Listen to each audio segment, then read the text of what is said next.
Hi guys, welcome to the video. आज की इस वीडियो में हम सीखने वाले हैं प्रोग्रामिंग का बहुत ही इंपॉर्टेंट टॉपिक रिकर्जन। रिकर्जन बहुत ही इंपॉर्टेंट टॉपिक है। आगे आने वाली प्रॉब्लम्स में हम रिकर्जन का बहुत ज़्यादा यूज़ करने वाले हैं, क्योंकि ये बहुत बहुत ही यूज़फुल टेक्निक होती है किसी भी बड़ी प्रॉब्लम को छोटा करके सॉल्व करने में। तो इसे हम देखते हैं हमें इसे क्यों यूज़ करना है, कैसे यूज़ करना है, वो सारी चीज़ें हम इस वीडियो में बहुत डीप में सीखने वाले हैं और बहुत ही ईजी वे में आपको इसको सिखाने वाला हूँ। तो चलिए स्टार्ट करते हैं रिकर्जन को समझना। सबसे पहले देखते हैं इसकी डेफिनेशन। तो रिकर्जन की डेफिनेशन अगर मैं आपको बताऊं इन वर्ड्स, तो जब भी कोई फंक्शन अपने आप को फिर से कॉल करता है, उस प्रोसेस को हम बोलते हैं रिकर्जन। फॉर एग्जाम्पल, हमारे पास एक फंक्शन है ऐड, है ना। इसमें हम कोई नंबर पास करेंगे ए और बी, और अगर ये वाला फंक्शन फिर से इसको खुद को कॉल कर ले ए और बी के साथ, या फिर उसके पैरामीटर्स भी चेंज कर ले भले ही, तब भी, तो ये जो प्रोसेस है, क्योंकि ये फंक्शन खुद को वापस से इसी के अंदर कॉल कर रहा है, तो इस प्रोसेस को हम बोलते हैं रिकर्जन। ठीक है, अब हमें जब भी हम प्रोग्रामिंग करते हैं तो हमें रिकर्जन में सबसे ज़्यादा दो चीज़ों का ध्यान रखना होता है। एक तो होता है हमारा बेस केस,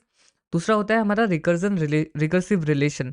रिकर्सिव रिलेशन में हम कैलकुलेट करते हैं हमारी प्रॉब्लम को, और बेस केस से हम रोकते हैं हमारे रिकर्शन को। क्योंकि अगर मान लीजिए इस वाली प्रॉब्लम को हम देखें, तो हमने क्या किया है, ऐड फंक्शन के अंदर वापस से ऐड फंक्शन को कॉल कर दिया, फिर ये वाला फंक्शन वापस से देखे, वापस से कॉल होएगा, और ये कॉल होगा, और फिर इसके अंदर देखेगा फिर से एक और ऐड फंक्शन है, फिर वापस कॉल होगा। इस तरीके से ये इनफाइनाइट कॉल बन जाएगी। तो इसमें क्या होगा कि हमारी मेमोरी फुल हो जाएगी और हमारा प्रोग्राम फेल हो जाएगा। तो ये प्रोग्राम किसी काम का नहीं है जब तक इसमें कोई बेस केस नहीं है। तो हमें एक बेस केस डिफाइन करना जरूरी है, वहीं पर एक रिकर्सिव रिलेशन भी डिफाइन करना जरूरी है, क्योंकि हमें जो भी हमें कैलकुलेशन परफॉर्म करना है वो हम रिकर्सिव रिलेशन की हेल्प से करते हैं। अभी हम और डीप में समझते हैं। सबसे पहले हम देखते हैं एक एग्जाम्पल मैथ्स की प्रॉब्लम का। फॉर एग्जाम्पल, हमें एक प्रॉब्लम दी है मैथ्स की, उसमें हमें कैलकुलेट करना है 2 to the power n। ठीक है, अब n की वैल्यू हमारी कुछ भी हो सकती है। फॉर एग्जाम्पल, यहाँ पर हम n की वैल्यू को 4 ले लेते हैं। अब हम क्या कर सकते हैं, यहाँ पर हम क्या करेंगे, अगर हमें 2 to the power 4 कैलकुलेट करना है, तो हम करेंगे 2 into 2 into 2, 4 बार 2 को मल्टीप्लाई कर देंगे, तो हमारा जो डिजायर्ड आउटपुट है वो आ जाएगा, मीन्स 2 to the power 4 आ जाएगा। अगर मान लीजिए यहाँ पर हमें 2 to the power 1000 दिया होता, तो क्या हम 1000 बार 2 को बार बार लिखते और मल्टीप्लाई करते? नहीं। हम क्या करेंगे, इस बड़ी प्रॉब्लम को एक छोटी प्रॉब्लम बनाएंगे, और फिर उस छोटी प्रॉब्लम को हम बार बार रिपीट कर देंगे, जिससे क्या होगा, हमारा जो डिजायर्ड आउटपुट आएगा वो आ जाएगा। इस तरीके से हम रिकर्जन को इसमें यूज करेंगे। तो देखिए हम क्या कर सकते हैं, यहाँ पर हम लिख सकते हैं हम क्या लिख सकते हैं, 2 into 2 to the power n-1, means 2 to the power 3। n-1 मतलब 3 होएगा, तो हम लिख सकते हैं 2 to the power 3। अब हम क्या कर सकते हैं, 2 to the power 3 का जो कैलकुलेशन है वो अलग से कर सकते हैं, और फिर जो उसका आंसर आएगा उसको हम 2 से मल्टीप्लाई कर देंगे। अब इसको वापस से हम रिपीट करेंगे। हम क्या करेंगे, 2 to the power 3 को लिखेंगे 2 into 2 to the power n-1 मतलब 2 to the power 2। फिर हम 2 to the power 2 को अलग से कैलकुलेट करेंगे, और हम लिखेंगे 2 to the power 2 equals to 2 into 2 to the power 1। ठीक है, अब हमें 2 to the power 1 को अलग से कैलकुलेट करना है, मान लीजिए। तो हम 2 to the power 1 को तो 2 into 2 to the power 1 करने की हमें ज़रूरत ही नहीं होगी, क्योंकि 2 to the power 1 को हमें फिर 2 to the power 1 को कैलकुलेट करने की ज़रूरत ही नहीं पड़ेगी, क्योंकि हमारा 2 to the power 1 का आंसर, अगर किसी भी नंबर की पावर अगर हम 1 लिखते हैं, तो वो n ही आएगा। n to the power 1 n ही होता है। तो इस तरीके से हम यहाँ पर रुक जाएंगे। तो देखिए यहाँ पर हमने हमारा जो बेस केस मैंने आपको समझाया था कि हमें कहाँ पर रुकना है, वो हमने अब डिसाइड कर लिया कि जब हमारी n की वैल्यू 1 हो जाएगी ना, तब हमें रुक जाना है, हमें वापस से इसको परफॉर्म नहीं करना है। तो इस तरीके से हम हमारा बेस केस डिसाइड कर लेंगे, और जो हमारा रिकरेंस रिलेशन है वो क्या है, वो भी हम देखते हैं फिर से। तो हमने देखा कि हम 2 to the power n को क्या लिख सकते हैं, 2 into 2 to the power n-1 लिख सकते हैं। और इसी प्रॉब्लम को अगर हम फंक्शन के वे में लिखेंगे, तो हम क्या कर सकते हैं, function of 2 to the power n equals to हम क्या कर सकते हैं, 2 into function of 2 to the power n-1 लिख सकते हैं। ठीक है, तो इसी प्रॉब्लम को हम कोडिंग में सोल्व कर सकते हैं with the help of recursion. हम क्या करेंगे, एक फंक्शन बनाएंगे, और फंक्शन में हम क्या कर देंगे, रिटर्न 2 इंटू उसी फंक्शन में लिख देंगे 2 into फंक्शन ऑफ n-1 लिख देंगे। जिससे क्या होगा, वो हमारी जो ये वाला फंक्शन है, ये हमारा एक छोटी प्रॉब्लम को कैलकुलेट करके लाएगा और हमारे बड़े आंसर में उसको जोड़ देगा, और तो हमारा जो डिजायर्ड आउटपुट है वो हमें मिल जाएगा। लेकिन इसके लिए हमें एक बेस केस डिफाइन करना पड़ेगा, ताकि हम हमारे फंक्शन को रोक सकें।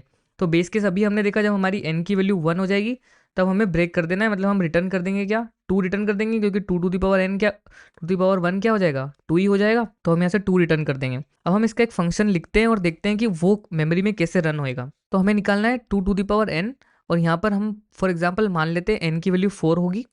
तो हमें क्या दिया जाएगा, एक फंक्शन होगा जो रिस्पॉन्सिबल होगा पावर को लाने के लिए, गेट पावर, और उसके अंदर हमें कोई एक एन नंबर पास किया जाएगा। फॉर एग्जांपल यहाँ पर अभी 4 पास किया जा रहा है। अब इस फंक्शन को हम लिखते हैं, तो हमने सबसे पहले क्या देखा था, हमें डिफाइन करना है एक बेस केस। तो बेस केस डिफाइन करने के लिए हम क्या एक कंडीशन लगा देंगे, हम बोलेंगे अगर n इक्वल्स टू 1 हो जाए तो हमें रिटर्न करना है क्या, 2 को। और फिर हमने अभी फंक्शन लिखा था, हम क्या कर देंगे फिर, अदरवाइज हम क्या रिटर्न करेंगे, 2 इंटू फंक्शन, मतलब जो भी हमारा गेट पावर फंक्शन है, गेट, अब इसको मैं गेट ही लिख लेता हूँ, और यहाँ पर लिख देंगे हम 4-1, मतलब n-1। यहाँ पर हम n पास कर रहे हैं, तो हम यहाँ पे लिख लेंगे n-1। ठीक है, अब ये मेमोरी में कैसे रन होएगा इसे हम देखते हैं। और इस फंक्शन को हम बाहर कॉल करेंगे, जहाँ पर भी हमें इसका डिजायर्ड आउटपुट चाहिए उसे कॉल करेंगे। तो हम यहाँ पर for example get power of 4 pass करेंगे। अब देखिए हमारा जावास्क्रिप्ट में कोड कैसे रन होएगा, सबसे पहले ये वाला फंक्शन को वो देखिएगा गेट पावर ऑफ 4। हमारी मेमोरी में जो फंक्शंस होते हैं वो एक स्टैक के फॉर्म में स्टोर हो जाते हैं। तो जब जैसे ही हमें गेट पावर ऑफ 4 मिलेगा तो ये हमारी मेमोरी में जाएगा और गेट पावर ऑफ 4 यहाँ पर जाकर स्टोर हो जाएगा। फिर ये फंक्शन एग्जीक्यूट होगा। अभी हमारा ये वाला फंक्शन एग्जीक्यूट होगा, ये आएगा इस वाली लाइन पर, देखिएगा क्या n इक्वल्स टू 1 है, तो नहीं है, हमारा n तो अभी 4 है। फिर ये आएगा सेकेंड लाइन में, यहाँ पर इसको मिलेगा 2 into gate power of n-1, मतलब n-1 क्या होगा अभी 3 हो जाएगा। तो इसको तो फिर से एक नया फंक्शन कॉल करना है, गेट पावर ऑफ 3। अब गेट पावर ऑफ 3 तो यही वाला फंक्शन होगा, गेट पावर ऑफ n-1, तो मतलब तो ये वाला फंक्शन अब क्या हो जाएगा, g ऑफ, मतलब इसको मैं g लिख रहा हूँ अभी, g ऑफ 3 हो जाएगा, और ये हमारी मेमोरी में स्टोर हो जाएगा क्योंकि एक नया फंक्शन आ गया है मेमोरी में। ये वाला फंक्शन तो अभी बैठा हुआ है, इसका एग्जीक्यूशन अभी कंप्लीट ही नहीं हुआ है, क्योंकि इसको चाहिए इसका आंसर, इसलिए अभी रुकेगा जब तक इसका आंसर आता है। तो ये आएगा जी ऑफ 3, और अब ये वाला फंक्शन एग्जीक्यूट होगा जी ऑफ 3। अब ये देखिएगा n इक्वल्स टू 1 है, नहीं है। फिर ये आएगा सेकेंड लाइन में, फिर से देखिएगा यहाँ पे तो 2 इंटू जी ऑफ n-1 हो रहा है, मतलब मेरी वैल्यू क्या है 3 है, और मुझे उसमें से एक माइनस करनी है, तो मतलब जी ऑफ 2 हो रहा है। ठीक है, फिर ये वापस देखिएगा गेट पावर कहाँ पर है, गेट पावर तो वही खुद ही फंक्शन है। फिर ये आएगा जी ऑफ, अब यहाँ पर क्या हो जाएगा, जी ऑफ 2 कॉल होने लग जाएगा, ये वाला फंक्शन फिर से बैठ गया यहाँ पर, ये भी यहीं पर रुक गया है क्योंकि इसको इसका आउटपुट चाहिए। तो जी ऑफ 2 कॉल होएगा, फिर जी ऑफ 2 देखिएगा क्या n इक्वल्स टू 1 है, ये बोलेगा नहीं है। फिर ये सेकेंड लाइन में आएगा 2 इंटू जी ऑफ n-1, मतलब 1, जी ऑफ 1 करेगा। ठीक है, इसे फिर से एक नया फंक्शन मिल गया, ये बेचारा फिर से यहाँ पर 2 इंटू करके बैठ गया है। अब इसे जी ऑफ 1 एग्जीक्यूट करना है। जी ऑफ 1 एग्जीक्यूट करने के लिए क्या करेगा, फर्स्ट लाइन में आएगा इफ n इक्वल्स टू 1 है, तो यहाँ पर हमारा n 1 हो चुका है, तो यहाँ पर हमारा n जो है वो 1 हो चुका है। तो हम यहाँ से क्या कर देंगे, रिटर्न कर देंगे, यहाँ से हम रिटर्न कर देंगे 2 को, तो ये हमें रिटर्न कर देगा 2, और इसका एग्जीक्यूशन कंप्लीट हो जाएगा क्योंकि इसने ऐसे रिटर्न कर दिया है, और ये हमारी मेमोरी से बाहर निकल जाएगा। अब इसने हमें 2 रिटर्न करा है, और हमारा ये वाला फंक्शन जैसा मैंने आपको बताया था, ये वेट कर रहा था इस वाले आंसर के लिए, तो इसे ये आंसर मिल जाएगा क्योंकि इसने कुछ रिटर्न किया है, इसे आंसर मिल जाएगा, मतलब 2। तो ये 2 इंटू 2 कर देगा, और 4, अब ये 4 को रिटर्न कर देगा क्योंकि हमारा ये वाला भी रिटर्न स्टेटमेंट है, ये 4 को रिटर्न कर देगा। अब जैसे इसने 4 को रिटर्न किया तो इस वाले फंक्शन का एग्जीक्यूशन भी कंप्लीट हो चुका है, ये फंक्शन हमारी मेमोरी से बाहर निकल जाएगा। अब जैसे ही ये वाला फंक्शन हमारी मेमोरी से बाहर निकला तो हमारा ये वाला फंक्शन आ जाएगा। अब ये वाला बेचारा फिर से यहाँ पे रुका हुआ था इसके आंसर के लिए, इसका आंसर हमें मिल चुका है 4, तो ये वापस 2 इंटू 4 करेगा, और इसमें फिर से रिटर्न स्टेटमेंट है, तो ये 8 को रिटर्न कर देगा यहाँ से। अब इसका एग्जीक्यूशन जैसे ही कंप्लीट होता है ये हमारी मेमोरी से बाहर निकलेगा। फिर हमारा ये वाला फंक्शन बेचारा फिर से बैठा था जी ऑफ n-1 के रिजल्ट के लिए, वो इसे मिल चुका है 8, तो ये 2 इंटू 8 करेगा, और इस रिटर्न स्टेटमेंट को एग्जीक्यूट करके वापस से रिटर्न कर देगा, क्या रिटर्न कर देगा 16 को। अब यहाँ पर कोई भी अगला फंक्शन हमारी मेमोरी में नहीं है जो कि बचा हो उसके एग्जीक्यूशन के लिए, तो ये वाला भी एग्जीक्यूट होकर बाहर निकल जाएगा। अब हमारी मेमोरी का जो स्टैक है, फंक्शन स्टैक, वो खाली हो चुका है, और हमारा जो फाइनल आंसर है 16 वो हमें मिल जाएगा। इस तरीके से हमारी मेमोरी में रिकर्जन कॉल होता है, और रिकर्जन क्या होता है, क्यों होता है, वो हमने समझ लिया है।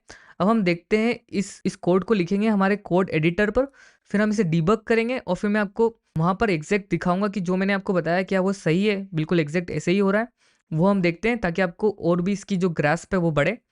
चलिए चलते हैं हमारे VS कोड पर। तो अभी हम आ चुके हैं हमारे VS कोड पर, और यहाँ पर आप देख सकते हैं हमने एक फंक्शन डिफाइन किया है गेट पावर ऑफ 2, और वो एक आर्ग्यूमेंट लेगा n, और फिर उसके बेसिस पे वो हमारी 2 की पावर को कैलकुलेट करेगा। तो यहाँ पर हमने इस फंक्शन को कॉल किया है उसको कंसोल लॉग किया है, और यहाँ पर हमने उसमें वैल्यू पास की है 5, n की वैल्यू अभी हमारी 5 है। यहाँ पर मैंने कुछ डिबगर्स लगाए हैं ताकि हम देख सकें कि हमारा कोड कैसे चल रहा है और कैसे वो फंक्शंस कॉल हो रहे हैं।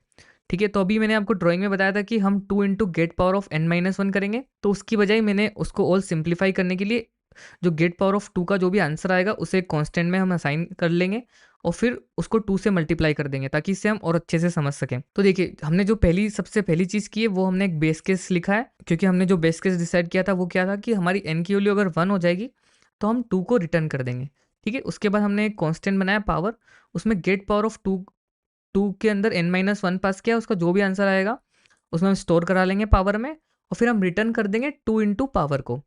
ठीक है, आइए इसको डिबग करते हैं, थोड़ा सा रन करते हैं। तो देखिए सबसे पहली स्टेप हमारी जो होगी, अभी हमारा कॉल स्टैक जो है, कॉल स्टैक बिल्कुल खाली है। अभी हमारा सबसे पहले फंक्शन कॉल हुआ get power of 2 with n equals to 5 के साथ। ठीक है, अब हम इसको एक स्टेप आगे बढ़ाते हैं। देखिए जैसे हमने इसको एक स्टेप आगे बढ़ाया तो हमारा जो गेट पावर ऑफ 2 फंक्शन है वो फिर से कॉल हो गया है, और जो हमारा पहला फंक्शन था पहली बार में जो ये वाला फंक्शन कॉल हुआ था ये रखा हुआ है अभी मेमोरी में, और नेक्स्ट फंक्शन कॉल हो गया है जो कि ये वाला है। ठीक है, अब इसकी पहली लाइन एग्जीक्यूट हो रही है, ये चेक करेगा n इक्वल्स टू 1 नहीं है, फिर इसको अगर हम नेक्स्ट लाइन में लाएंगे तो इस लाइन में आ जाएगा, यहाँ पर आ जाएगा, यहाँ पे इसको ये फंक्शन मिलेगा, फिर से इस फंक्शन को ये कॉल करेगा। देखिए अब तीसरी बार हमारा एक और नया फंक्शन आ गया विथ n इक्वल्स टू, अगर हम देखें तो ये हमारा एक नया फंक्शन आ गया। ठीक है, n इक्वल्स टू अभी 3 के साथ आ जाएगा ये, फिर इसको वापस से अगर हम रन करेंगे तो देखिए ये यहाँ पर आ गया, इसको फिर से एक और फंक्शन मिल गया, फिर ये वापस से इसको रन करेगा, फिर इसको वापस n इक्वल्स टू 2 के साथ वापस ये रन हो जाएगा नया फंक्शन। ठीक है, वापस से इसमें इसको रन अगर हम करेंगे तो हमारी n की वैल्यू अभी क्या हो जाएगी, अभी 2 ही है। अब हम n-1 करेंगे तो मतलब गेट पावर ऑफ n 1 के साथ कॉल होगा ये। देखिए n इक्वल्स टू 1 हो गया यहाँ पर हमारा, फिर ये वापस से मेमोरी में आ गया, फिर वापस से इसको रन करेंगे तो देखिए इसने रिटर्न कर दिया था 2। ठीक है, हमारी पावर की वैल्यू अभी 2 हो गई है। देखिए हमने यहाँ पे डिबगर में लगाया था, अभी तक हमारी पावर की वैल्यू अनडिफाइंड थी, अब हमारी पावर की वैल्यू पहली बार में 2 हो गई है, क्योंकि हमारा जो लास्ट वाला फंक्शन था उसने रिटर्न कर दिया और वो यहाँ से एग्जीक्यूशन से बाहर हो गया। हमारे पास सिर्फ 4 फंक्शन बचे रन करने के लिए। देखिए फिर से इसको रन करेंगे तो देखिए ये वाला स्टेटमेंट फिर से एग्जीक्यूट हो जाएगा, पावर की वैल्यू 4 हो जाएगी हमारी, 2 इंटू 2 4 हो जाएगा। नेक्स्ट टाइम में हमारी n की वैल्यू 4 थी और पावर की वैल्यू हो जाएगी हमारी 4 इंटू 2 8 हो जाएगी। फिर नेक्स्ट टाइम हम इसको फिर से रन करेंगे तो हमारा जो लास्ट बार जो फंक्शन है 2 इंटू पावर 2 इंटू 8 16 हो जाएगा हमारा आंसर। फिर वापस से एक बार रन करेंगे, अच्छा यहाँ पर हमारा n इक्वल्स टू 5 था, तो हमारा जो डिजायर्ड आउटपुट है वो हमें मिल जाएगा जो कि है 32। तो इस तरीके से हमारा मेमोरी में भी ये फंक्शन कॉल होता है, उसमें कॉल स्टैक होता है। देखिए जैसे मैंने आपको अभी ड्राइंग में बताया था, तो इस तरीके से हमारा रिकर्शन चलता है। अब अगली वीडियो में हम और भी कुछ प्रॉब्लम सॉल्व करेंगे रिकर्शन की, उससे आपको और भी अच्छे से समझ में आ जाएगा। अगर आपको ये वाली वीडियो पसंद आई हो और मेरे समझाने का तरीका समझ में आया हो तो प्लीज़ लाइक कर दीजिए, चैनल पे नए हो तो सब्सक्राइब कर दीजिए। Thank you so much for watching, मिलते हैं नेक्स्ट वीडियो में, तब तक के लिए